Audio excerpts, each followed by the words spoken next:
Assalamualaikum warahmatullahi wabarakatuh. Dear people who watch this video, hari ini aku bakalan ngobrol sama salah satu inspiratorku di Unsri. Karena ini hari Jumat, jadi kita masih nungguin dia yang lagi sholat Jumat. So, siapa dia? Stay tune!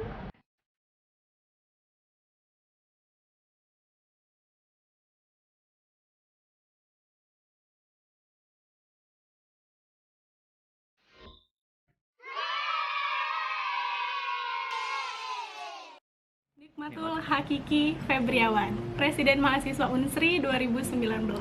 2018-2019. Tapi ya kak, sebenarnya masa mikir itu kakak gak bakalan balas. Oh iya. Tapi 10 menit kemudian Kak Wawan langsung ngomong, Waalaikumsalam, boleh deh kapan take. Sebenarnya santai sih, nggak terlalu nggak terlalu eksklusif juga di IG. Kalau ada teman-teman yang butuh atau pengen ngobrolin sesuatu, silahkan dihubungin gitu lah. Biasanya yang lama dibalas itu kalau ngechatnya langsung Assalamualaikum kak, boleh callback nggak gitu. Oh jadi Itu yang ada lama bakalan dibalas kak? Itu yang jarang dibalas. Kak kan tahun lalu jadi presiden mahasiswa. Iya. Itu emang keinginan kakak dari awal jadi mahasiswa baru atau baru kepikiran? Kalau keinginan dulu waktu maba pernah kepikiran jadi pengen jadi presiden mahasiswa, karena kebetulan Kak W selaku presma yang orasi waktu masih maba itu teknik kimia juga. Dan ketika gue amkai itu asistensi mata kuliah agama Islam. Beliau sambutan, beliau ngomong kayak gini, dan ini unik nih. Beliau bilang waktu itu pematerinya Kak Febriansyah. Kak Febriansyah itu presiden mahasiswa waktu Kak W maba. Jadi waktu Kak W maba, presiden mahasiswanya namanya Febriansyah, Kak W Febriwalanda. Nah, beliau bilang, oh siapa tahu ada Febri lain di sini yang bakal jadi presma. Kebetulan nama Kak Nikmatul Hakiki Febriawan gitu loh. Jadi ya ada rasa kayak kok bisa ada pola yang kayak gitu lah. Itu dulu pernah kepikiran, dan beliau adalah orang yang ngisi di LDO pertama Kak, LDO IKMS. Dulu kakak ketika masih SMA ya biasalah kita anti dengan namanya aksi, anti dengan aktivisme gitu kan. Kenapa sih mahasiswa ini merusuh-rusuh gitu kan? Cuman dengan penjelasan dari beliau, oh rasional ternyata kenapa aksi, sehingga ada keinginan. Cuman keinginan itu hilang ketika jadi Kadif Sospol. Keinginannya bukan hilang ya, cuman ngerasa kapasitas diri itu belum mampu dan gak akan mampu untuk jadi presma. Melihat sebagai Kadif Sospol pun berat gitu kan.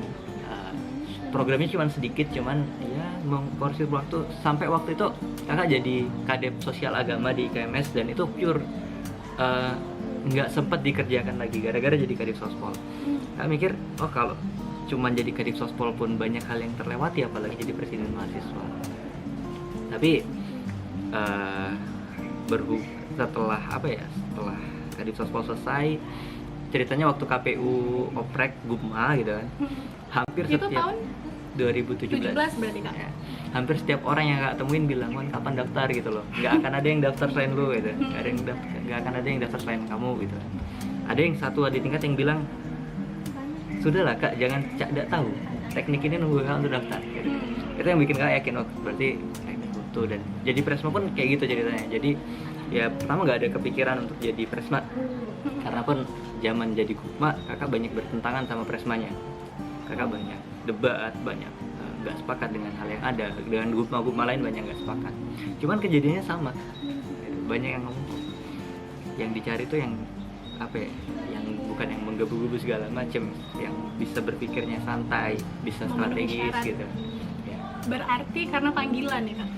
Iya, karena merasa terpanggil, kode alam gitu. Kode alam.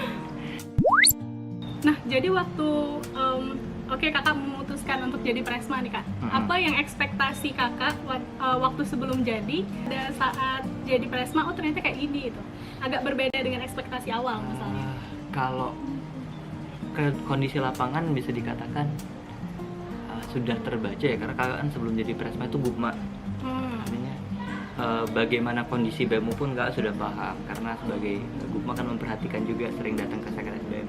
Bagaimana peta gerakan, kondisi massa yang lagi patah semangat. Jadi waktu awal kakak jadi presma dan awal kak Trisno jadi presma, 2 tahun ini semangat mahasiswa Unsri untuk gerakan tuh lagi jatuh, bukan lagi hilang ya, lagi jatuh, itu berbeda itu. Jadi ya semua kondisi itu terbaca. Kalau sekedar ekspektasi kayak gini kondisinya itu nggak ada sih, sudah sesuai dengan apa yang diamati, sesuai apa dengan yang diamati waktu bikin visi misi kan, itu sudah sesuai. Cuman ekspektasi sebagai Presma dan yang nggak terpenuhi di akhir itu ada banyak gitu. Berarti semua itu sudah kebaca dan kakak sudah tahu nih pasti terjadi kayak gitu kan? Kondisinya udah dipahami. Yang tidak terpenuhi kan? Yang tidak terpenuhi, misal ekspektasi kakak adalah kakak pengen, ini dari filosofi nama Bingkai Cita ya. Bingkai Cita itu kan sebuah komponen yang akan kalau bingkai kalian cari di apa ya, buku KBBI, bingkai itu sebuah komponen yang mengabadikan sesuatu, yang menguatkan. Nah, Bingkai Cita itu pengennya seperti itu. Kakak mengamati sebelum jadi Presma, kakak ikut berbagai organisasi. Salah satunya yang kecil tuh kayak Jumat Sedekah. Lalu ada banyak organisasi yang salah satunya IKMS gitu kan, yang di dalamnya itu ada harapan, ada cita yang pengen diwujudkan. Cuman nggak terwujud bukan karena orang-orang di dalamnya nggak niat, bukan. Cuman karena mereka nggak terpublis, mereka nggak punya instrumen ataupun wadah untuk bisa mempublis. Sebenarnya itu dosa terbesar yang terasa gitu. Karena kemarin berjanjinya kami bakal menguatkan teman-teman nih, kami bakal mengangkat teman-teman ke layar. Pada akhirnya itu belum bisa terwujud gitu. Tapi terlepas dari itu kan sudah banyak hal yang kakak lakukan. Waktu proses jadi Presma kak, hal terberat apa yang kakak alamin? Apalagi di zaman kakak tuh kan 2019 banyak tuh kejadian. Iya. Iya kan? Hal terberat yang kakak, yang paling berat justru ada di belakang layar. Kakak tipikal orang introvert. Oh ya? Kakak introvert sebenarnya, ambivert, cuman sangat condong ke introvert. Jadi sekitar kalau kakak tes itu nggak pernah di atas 40% extrovertnya. Jadi selalu condong ke introvert.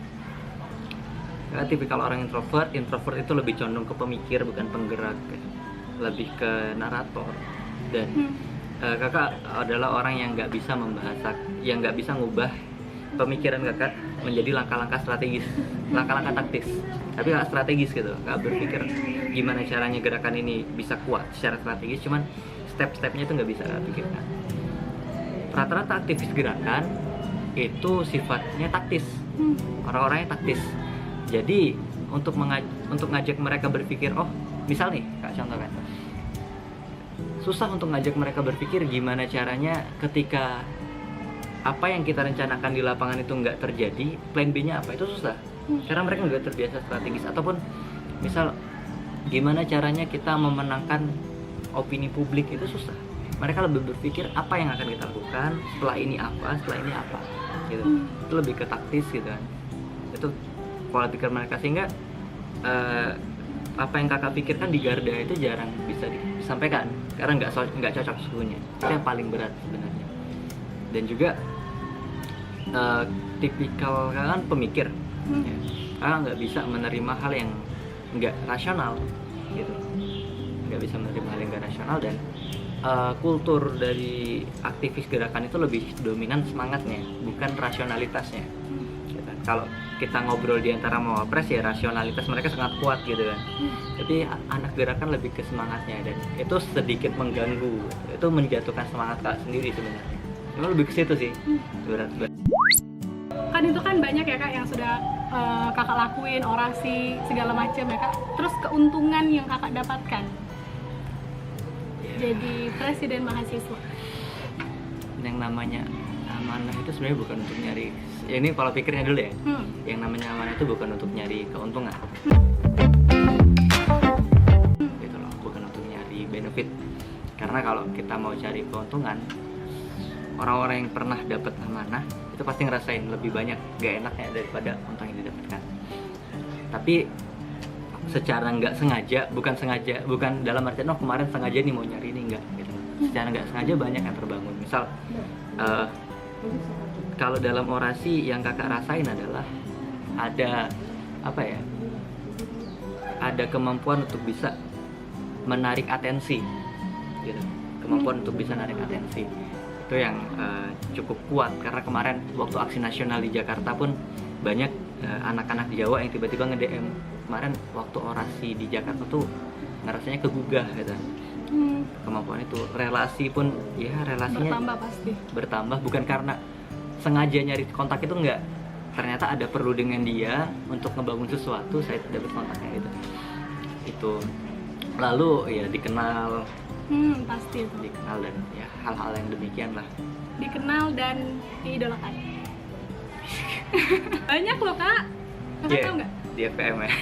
Nggak cuma di FKM, jadi Sasa sering sih ngeliat teman-teman buat instastory misalnya. Oke. Lagi ngeliatin Kak Wawan gitu. Ya mungkin Gimana rasanya kak kalau diidolakan?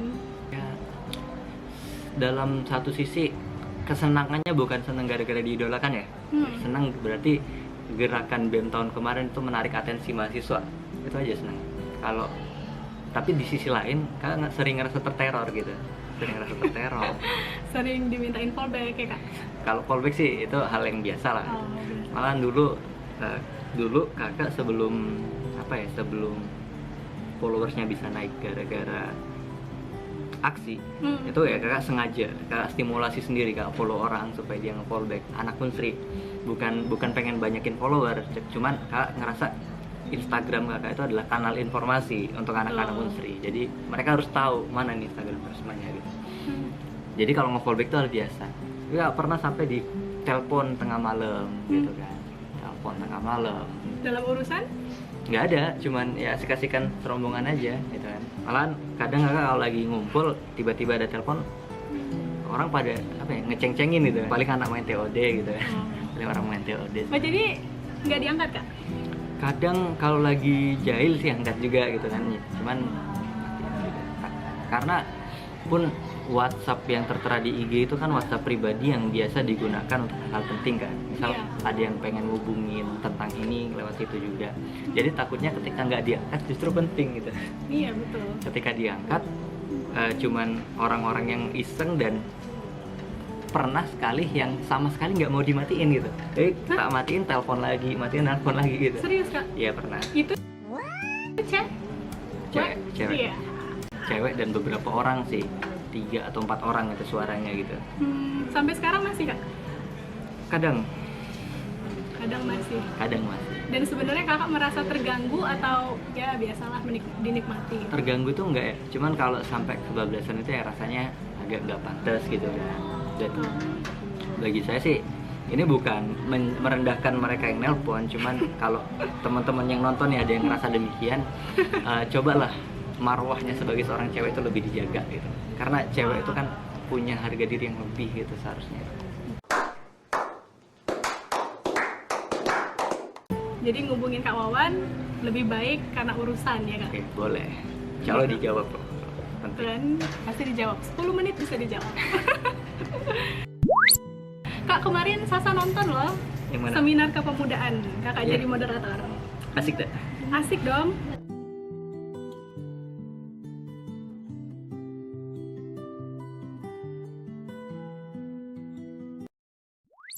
Wahai kalian yang rindu kemenangan, wahai kalian yang turun ke jalan demi mempersembahkan jiwa dan raga untuk negeri tercinta. Wahai kalian yang rindu kemenangan, wahai kalian yang turun ke jalan demi mempersembahkan jiwa dan raga untuk negeri tercinta. Nonton Rebuk Santai. Oh ya, jadi ke depan kalau ada yang nanya kakak arahin ke YouTube. Iya langsung. Ide bagus. Ada yang nanya, nonton Rebuk Santai. Kak, menurut kakak pemimpin yang ideal yang kayak gimana kak? Tidak menikah atau tidak bermanfaat lagi buat publik? Yang kalau dia mau naik bis, masukin kartu, bisi lari. Kakak inget quotes di sana. Jangan pernah lari mengejar bus, Jangan pernah apalagi lari dengan mengejar bus. kemiringan 90 derajat. Tuh, bukti kesponsoban kakak. Iya. Next kak, 3 tipe ideal wanita yang saya cintai adalah. Jadi mindset kakak menikah itu naik level kepemimpinan. Kepemimpinan. Wow. Udah ada calonnya kak?